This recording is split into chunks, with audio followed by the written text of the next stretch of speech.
Pengertian bunyi bahasa.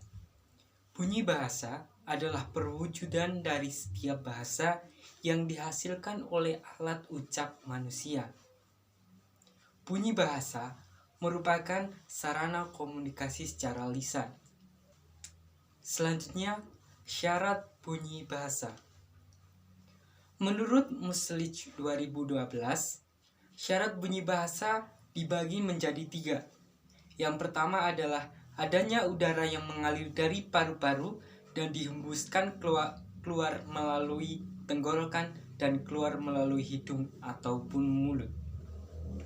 Yang kedua, proses bekerjanya pita suara yang dihasilkan dengan proses artikulasi atau proses hambatan oleh alat-alat bicara dalam rongga mulut, tenggorokan, dan kerongkongan. Udara yang keluar dari paru-paru ini akan melewati pita suara dan udara tersebut akan menggetarkan pita suara untuk menghasilkan bunyi bahasa. Dan yang terakhir, yaitu yang ketiga, syarat terakhir dalam menghasilkan bunyi bahasa adalah proses hambatan oleh alat-alat bicara dalam mulut maupun hidung. Lidah merupakan salah satu alat bicara yang paling penting di dalam rongga mulut.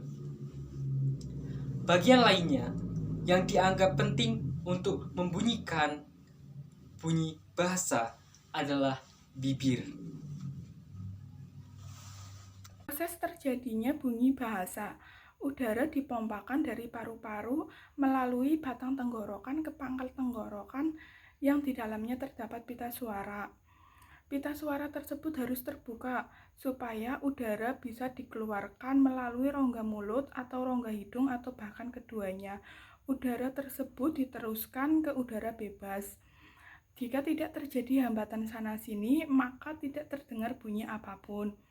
Hambatan dari udara dimulai dari yang paling dalam, yaitu pita suara, sampai pada paling luar. Hambatan-hambatan tersebut antara lain antar lidah, pita suara, dan dinding kerongkongan. Setelah itu, udara diteruskan melalui alat-alat ucap yang terdapat pada rongga mulut, tempat dihasilkannya bunyi yang disebut artikulasi. D. Klasifikasi bunyi bahasa. 1. Berdasarkan adanya rintangan terhadap arus udara dalam saluran suara. A. Vokal adalah bunyi bahasa yang arus udaranya tidak mengalami rintangan. Pembentukan vokal tidak ada artikulasi. B. Konsonan adalah bunyi bahasa yang dibentuk dengan menghambat arus udara pada sebagian alat ucap. Dalam hal ini terjadi artikulasi. C.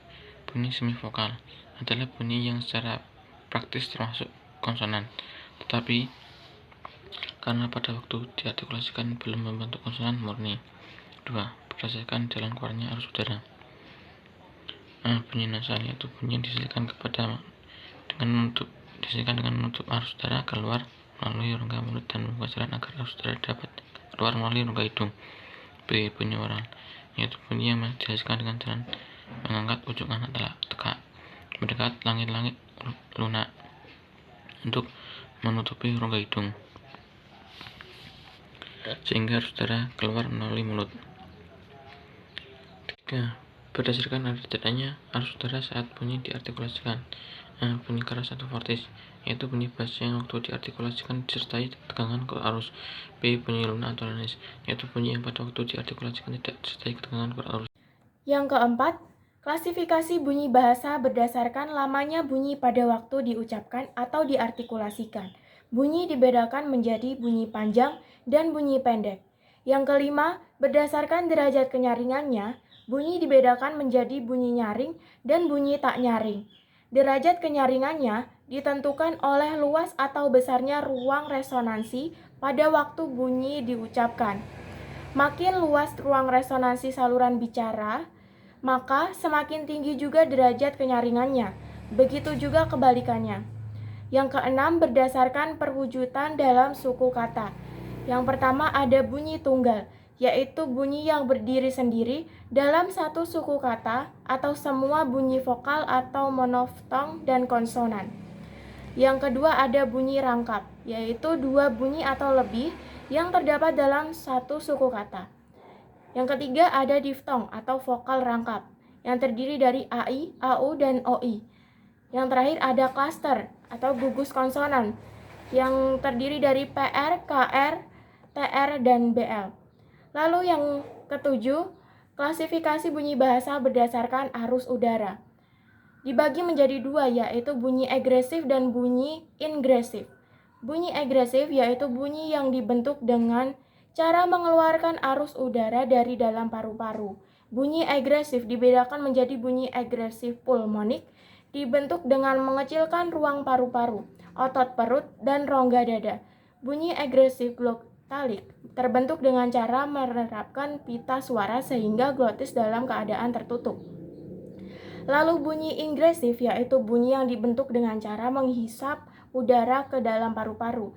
Ingresif glotalik pembentukannya sama dengan agresif glotalik, tetapi berbeda pada arus udara. Ingresif velarik dibentuk dengan menaikkan pangkal lidah ditempatkan pada langit-langit lunak. Kebanyakan bunyi bahasa Indonesia merupakan bunyi agresif. Pengertian konsonan. Konsonan ialah bunyi bahasa yang berada pada tepi suku kata dan tidak sebagai inti suku kata tersebut. Konsonan disebut juga huruf mati yang tidak dapat berdiri sebagai suku kata. Fonem konsonan dalam bahasa Indonesia terdiri antara lain B, C, D, F, G, H, C, K, L, M, N, P, Q, R, S, T, V, W, X, Y, Z. Konsonan dapat juga diartikan sebagai bunyi bahasa yang dalam proses pembentukannya arus udara yang datang dari paru-paru mendapat halangan pada titik artikulasi. Filosofi konsonan. Huruf yang sedang kita pelajari saat ini biasa dikenal dengan huruf alfabet. Sejarahnya berawal dari 2500 tahun silam. Huruf-huruf alfabet Inggris dikembangkan atas dasar alfabet Romawi. Dalam referensi yang lain, huruf alfabet sebenarnya berasal dari bangsa Semit. Dan secara etimologisnya, huruf alfabet terdiri atas dua kata, yaitu alp yang artinya lembu jantan dan bet yang artinya rumah. Bangsa Semit merupakan bangsa yang pertama kali menggunakan huruf alfabet. Wilayah perkembangan huruf alfabet ini berkembang ke Jazirah Arab Utara, Asia Kecil dan Eropa, serta Jazirah Arab Selatan. Kemudian sampai pada saat kita ini sebagai media informasi antar manusia. Namun tidak bisa dipungkiri,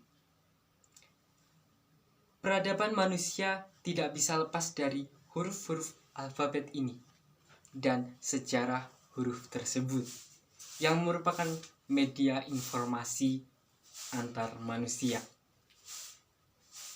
Klasifikasi konsonan. 1. Konsonan hambat letup.